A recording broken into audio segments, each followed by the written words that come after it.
Hello everyone and welcome back to a brand new video where today we return with round 8 of our F123 My Team career mode. Yes, we're back this weekend, ready for the all-new Spanish Grand Prix circuit. Yes, Circuit Catalunya, of course, we saw major changes to the venue ready for the 2023 real-life F1 season. Luckily, they have been carried through into the game as well. And I'll be honest, Spain in the past has been one of my least favourite tracks on the F1 calendar. I think this is genuinely the first time ever I've been excited to do a Spanish Grand Prix on a Formula 1 game. Of course, quickly though, before we jump into that, if you missed out yesterday's video from the Monaco Grand Prix, would highly recommend going back and checking out, of course, the duel in the Formula 1 crown. And without giving too many spoilers away too early on, it was finally a race where we delivered some good performance. But yeah, get yourself subscribed as well if you're new around here. Obviously, we're closing in very, very quickly on 110,000 subscribers. So, of course, it would be very much appreciated if you could help me get one step closer to that milestone. But yeah, as we head in towards the GP, though, this weekend, we need to put a fresh gearbox into the car as well. We're getting through gearboxes like they're going out of fashion, but round 8 of 23 of the season, it feels like we're a long way in, and we're only 1/3 distance of the campaign, but maybe, just maybe, we can try and keep our point streak alive here in Barcelona.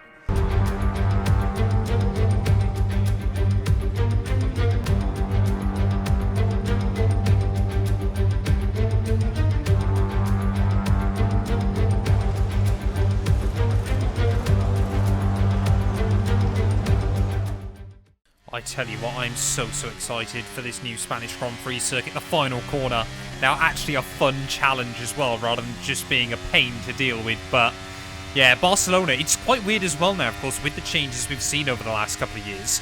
It's not really a low-speed circuit anymore. It still requires quite a bit of downforce, of course, because a lot of the corners are very fast and free-flowing. But trying to get a setup nailed around here now is a lot more difficult. Because, of course, normally you just whack on not quite Monaco levels of downforce, but pretty close. Now, I don't really know where we're sort of aiming. Do we go Silverstone, or do we kind of go a little bit higher downforce? I'm trying to think of another track comparable. I think as well, of course, due to the nature of the downforce levels changing around this circuit, Kampsa as well is going to be much more difficult. Of course, recently it has been pretty easy flat, because obviously you're just running as much downforce as possible. Now though, running less downforce, it's going to be a tough challenge. I feel like I've said downforce a lot in the first couple of minutes of this, but those final 2 corners are so much fun. So yeah, one thing that hasn't changed though around this venue, and that is the delta that you got to try and achieve around this lap there. We're still, I mean, we're agonisingly close, but yeah, we're just trying to even get down to it. Right, well, there we go then. ERS management program. Impossible to achieve early on this weekend for us. I've made some setup tweaks to the car. I think we are going to have to run a bit more downforce than I was originally trying, but yeah, let's see if the race sim run's going to be doable. The only other program I've got is the qualifying sim, and well, for those of you that were around during F1 22, and if you watched the Monaco GP video, you'll know why I don't do those. Oh, at the final corner, this is going to be close. We just about clutch it up then at the end of the race sim run. Tough free practice here from Barcelona, but I feel like we've learnt a lot. Hopefully we can try and carry on the good things I learnt into qualifying.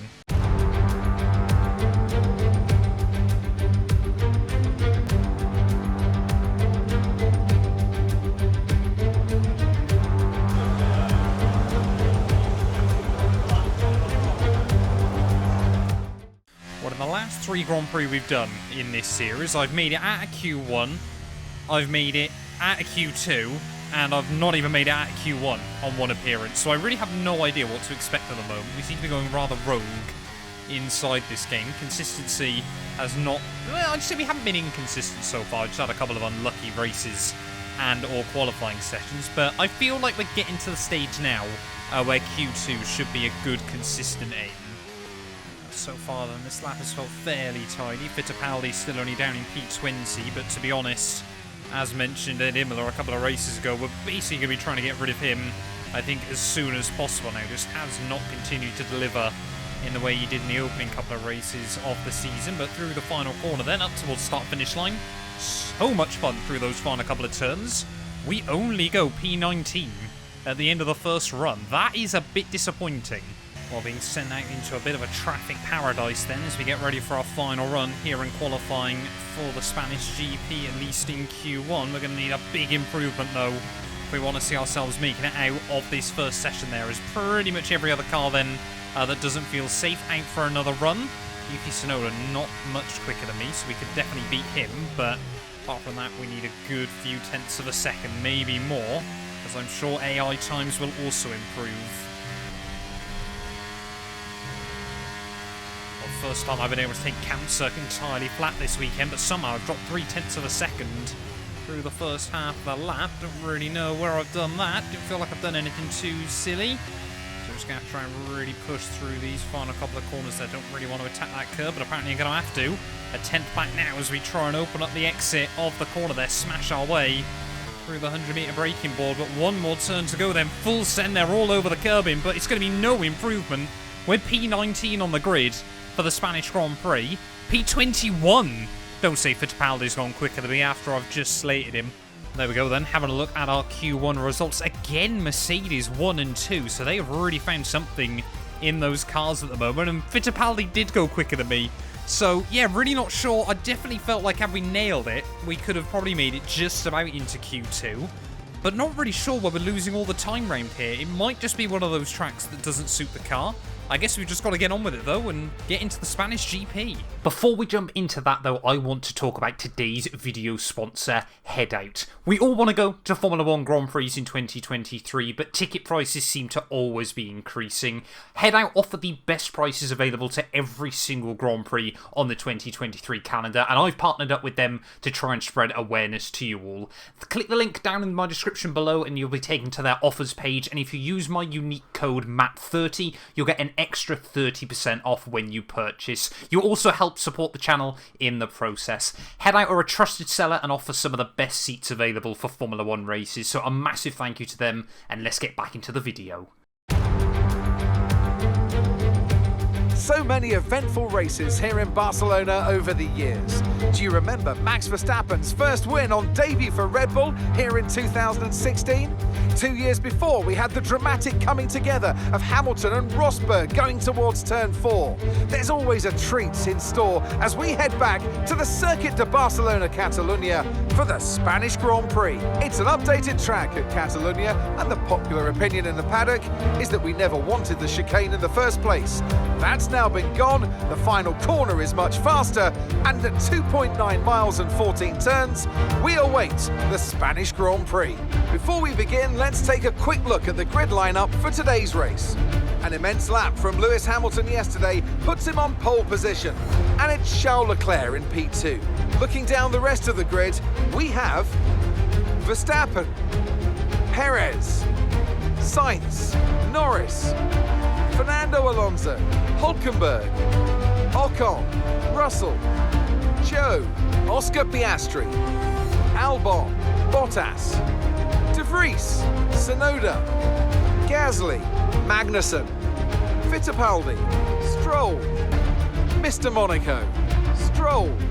It's almost time for the lights to go out, so let's head down to the track where preparations are underway. Natalie Pinkham joins me once again in the commentary box. It's fantastic to have you with us today. I'm curious though, how do you think the drivers stop those pre-race nerves from becoming overwhelming when you're lining up on the grid? Well, the regulations aren't new anymore, but the teams and the drivers are still coming to terms with them.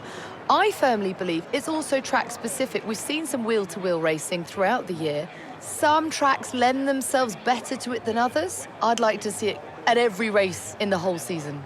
Is that too much to ask? After the points finished last race, let's aim to keep that momentum going. Well, Natalie Pinkham then clearly having more questions to ask. I want to know why Crofty thinks that Max Verstappen won 2 years after the Mercedes collided. That was quite a funny one that hopefully EA will get changed at some point soon. But Game reckons then an aggressive one-stop strategy should be the way to go here. We've seen time and time again, though, 2 stops are viable on F1 23, so we'll have to wait and see as to how that works out this afternoon. Of course, as well, if you're looking for some setups for F123, I'll be leaving a link down in the description below to my second channel. I'm going to start dropping some setup guides and track guides starting next week as well. So yeah, definitely don't want to miss out on that. But Spanish GP time, we got Stroll with some penalties just in front of us. Logan Sargent, usually it's either him or De Vries picking up the rear of the field. But I think, actually, yeah, De Vries out-qualified Yuki this weekend. So Fittipaldi out-qualifying us. It's the weekend of the number 2s. Well, Lewis Hamilton lining up again then on pole position here, ready for the Spanish Grand Prix. Of course, took win 104 last time out in Monaco. I'm sure he'd love to make it 105 today. Just keep adding on to that ridiculous record that our fellow Brit has. But ready then as we get to start the Spanish GP. P21, not been the best weekend so far, but we're learning... No, I hadn't finished! No! Okay, right. So we're going to be starting even further back then, ready for the start of the Spanish GP. Waiting on those 5 red lights, though. Lights out, and away we go. Let's try and dump the throttle as best as possible. Looks like Sargent actually got quite a good initial getaway. Fittipaldi there, trying to cover me off as we all head down towards turn 1. And yeah, of course we get a warning for that. So we head down in towards the first corner. Though Sargent trying to cut in across myself, we'll just keep it clean and tidy down the inside there through turn 1. But no, actually, we've been shuffled right the way then to the back of the field then off of turn 1. So clearly my F122 starts coming back in. Charles Leclerc seems to have taken the lead as look at the Constantina and up. Everyone's single file though as we get towards the top of the hill. And again, Sargent, where is he finding that grip? Around the outside of me.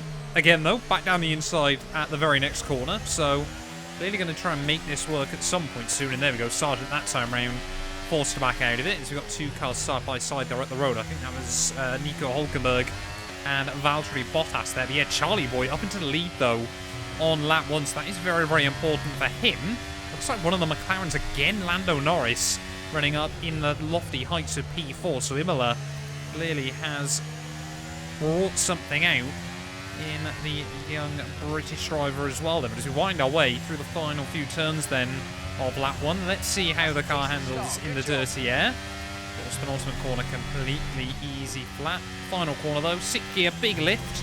But we've survived lap 1. We haven't gained, we haven't lost. There's again cars immediately though trying to go on the attack on each other. So everyone's sensing opportunities early in this GP. 2, almost 3 wide down at turn 1 there. And I think that was again Nico Hülkenberg making up most of the action. Here we go, Lance Stroll then, immediately trying to look past our teammate Fittipaldi. Really have got to start seeing some stronger performances from the Aston Martin. You know, a lot of hype on them coming into this season, and well, Alonso certainly delivered most of the goods, but Stroll, it feels like more often than not, he's stuck still battling down towards the rear of the field there. Good little move though, through turn 1 and turn 2 for the Canadian. You can see, just we got to try and get past Fittipaldi as well as soon as possible. But yeah, really just trying to ease these tyres into the race. Open up strategy for ourselves later on as well. Again, a little bit more contact with Fittipaldi. We'll try and use that to our advantage though, apparently. A bump and run. So we head down the hill. Make sure we get it slowed down. Make sure we don't hit that curb in on the exit as well. That curb is still lethal. So we've got to be careful of that. It's all just running a little bit wide through cancer there. Bottoming out over the curbing. I mean, the AI going absolutely berserk early on here. It's only lap 4. And already we're seeing cars going side by side into turn 1 there. Almost 3 wide again. A little bit further up the road. Big gap now has opened up behind the top runners as someone seems to be breaking down. I think that's the Alpine. No, it's the Williams of Alex Albon going up in a plume of smoke there as well, somehow I've accidentally gone around the outside of Lance Stroll. I don't know how I've done that move. We've got the inside for the next corner as well. Are we going to see a safety car potentially? Nope. Again, we had that 1 red flag in Bahrain. And since then, nothing else has happened. We're still getting warnings for yellow flags and things like that. And yeah, now I've accidentally done that overtake. We'll take it. No idea when Sergio Perez has moved into the lead of this race. But Red Bull, Ferrari and Mercedes then have all led during the early stages here. That is not the line through the final corner. Almost sending myself straight off the road. And Lance Stroll will say thank you very much. Yeah, really struggling around this venue early on there. Does not seem to be a track that suits our car. I just can't quite work out what I've got wrong in the setup either, but yeah, now we're just going to try and stick with Sir Lance for a couple of laps, claim that DRS, and hope he can drag us back up. Oh, we haven't been able to even keep up with Lance Stroll in this race, so yeah, really are struggling as he goes down the inside of Sonoda back in towards turn 1, and they're not really going to squabble either, so no real chance to take some time out of Yuki. It is always seems to be the way in Formula 1. After the highest of highs, you often then get the lowest of lows, but yeah, I mean, the lowest of lows at the moment is driving into no man's land in P19 here. Definitely quicker than Sargent and Fittipaldi, but not quick enough to match anyone else. Well, you can always trust good old Nick de Vries to start causing a bit of a traffic jam in this race. Looks like he's trying to defend for his life at the moment. I mean, it's nowhere near the point still, but does give us something to chase. Well, by the looks of it, Nick de Vries is just going backwards then, so not only is he not really... Well, he's still trying to cause a train, he's also not causing a particularly good one. Keeps letting carriages overtake him, and yeah, we're just dropping back ever so slightly. It's only a tenth or two every lap to Yuki Tsunoda. But yeah, the gap is really going the wrong way as tyre wear warning light has now flashed up. I mean, is there really much point in trying to undercut the AI either? I just don't think we've got the raw car pace at the moment. I mean, a lot can still change this afternoon, but if things keep going the way they are, I can only apologise, because this one is probably going to be a fairly dull race. To be honest, the way these tyres are feeling, I'm going to peel into the pit lane at the end of this lap anyway, because I don't really want to be stuck on this set of rubber anymore. 20 laps on a set of mediums doesn't sound impossible. There's Yuki Tsunoda has apparently got the same idea. That bump on pit lane entry is so sketchy, as we just about make sure we get the car slowed down into the pit lane then. So yeah, no chance at an undercut on Yuki as Logan Sargent follows us in from behind as well. But yeah, really just have not quite got what I was hoping for this weekend. We'll see if we can try and get a nice, clean, tidy pit stop anyway. Okay, Yuki's gone hard then, so we might have had a bit of an advantage over him for a little while. His team won't let us take the limiter off, but yeah, let's just get on with it, get our head down. Maybe we pit a bit too early, everyone going on to hards. Got Valtteri Bottas and Nick de Vries into the pit lane as well then, so it looks like Yuki has got a nice little jump on his teammate, and we are going to be out a little bit closer to the pair of them. I think, you know, surely we can beat Nick de Vries this afternoon still. That's got to be an aim, as he's also gone mediums then, so that's reassuring. Not going to be too far away strategically from a lot of the AI, but yeah, Nick de Vries just going backwards during the first stint. Can we try and get another overtake on him? Fittipaldi into the pits. I mean, we should be a long way ahead of him anyway, to be completely honest, but yeah, more and more cars peeling into the pit lane. As de Vries almost has lost the DRS range to Valtteri Bottas. I'm trying to get myself in the DRS range of the AlphaTauri car there as Fittipaldi will gain a place on him. Again, no one else. We're just right there with the faster AI in front. It's Pierre Gasly having a nightmare weekend down in P17, but we just can't quite get close enough. Half distance, I finally got the DRS on Nick de Vries, but yeah, I know already I hate it. I'm pushing too hard on these tyres, but I kind of like, if I don't, we got nothing. If I do, we've probably still got nothing, but even if we can just sort of get ourselves in the mix, it would still be really nice here in the second half of this GP. We are really just hanging on. Zhou Guanyu, new fastest lap of the day. Don't know how he's done that. As Lance Stroll on a very old strategy, he's going to come out behind me then, so we have got to jump on him. Look at this again. Oh, 3 wide down at turn 1. Gasly absolutely gets the door slammed in his face there. I think that was a Tsunoda. Tried to go the other way around Valtteri Bottas, and in all of that, no one's gained anything, no one's lost anything. Come on then, lap 20. We're just sat watching this battle at the moment.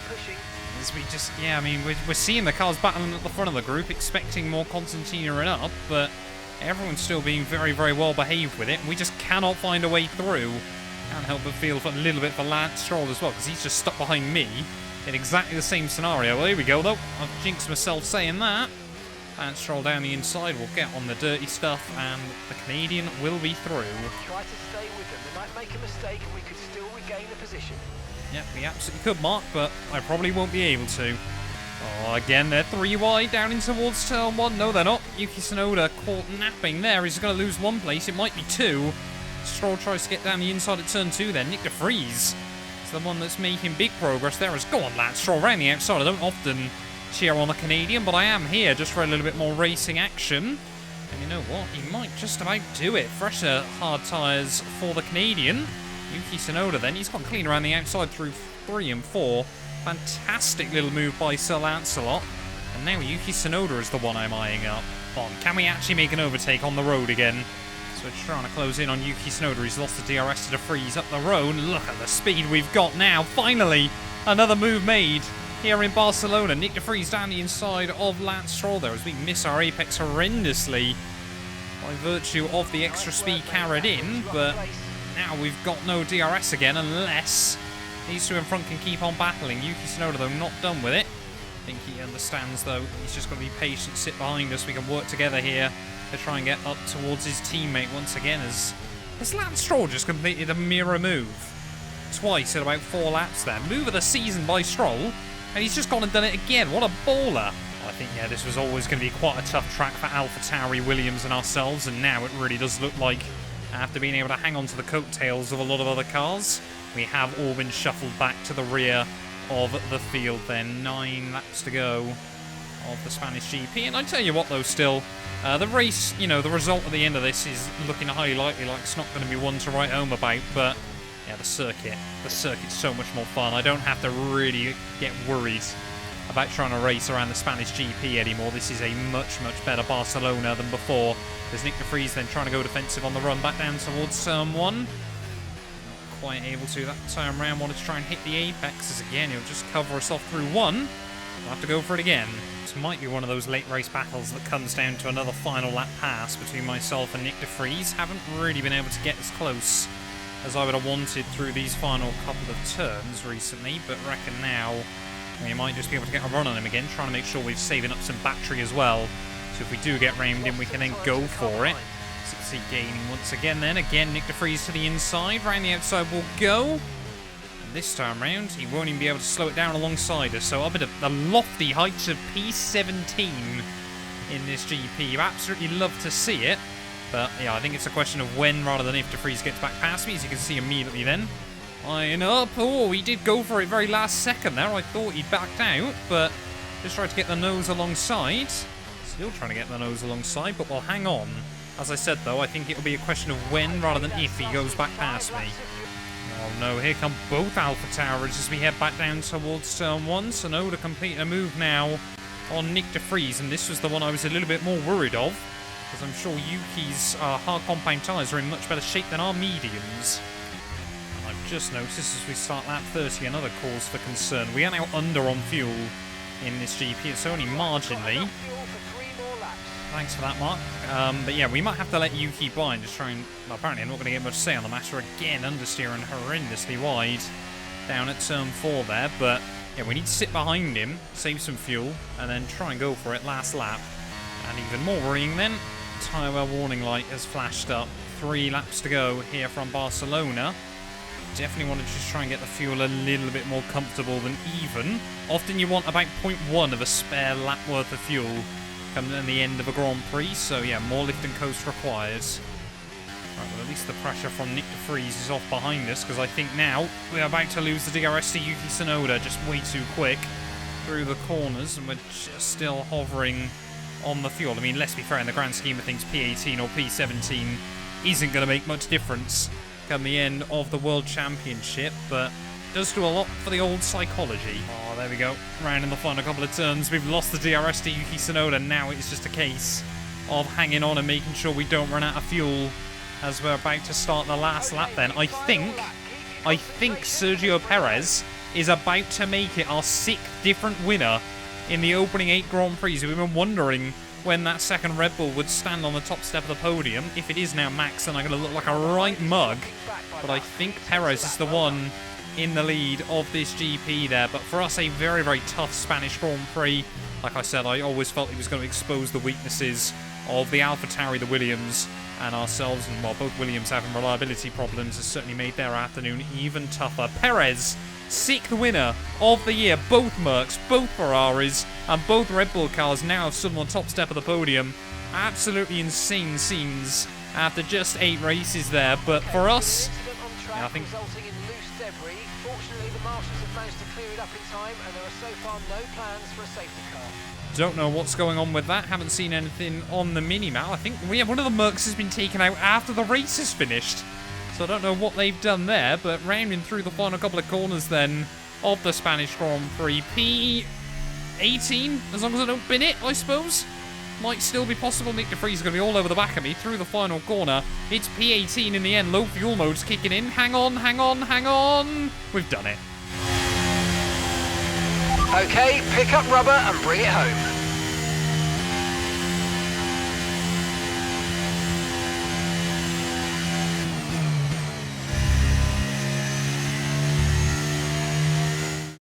It was a magnificent race and a drive right out of the top draw to take the win for Red Bull today. Natalie Pinkham, how do you think they were able to set themselves apart today? Well, what a race. At the end of the day, it is all about raw pace, and our winner had it in spades today.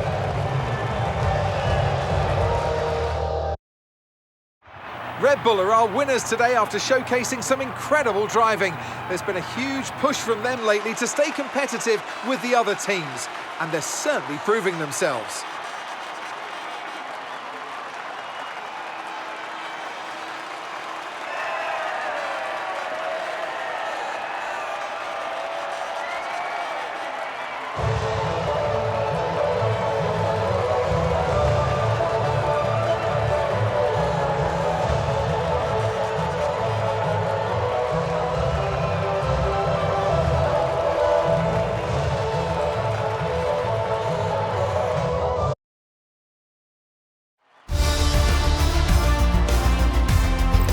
And now let's take a look at the driver's standings.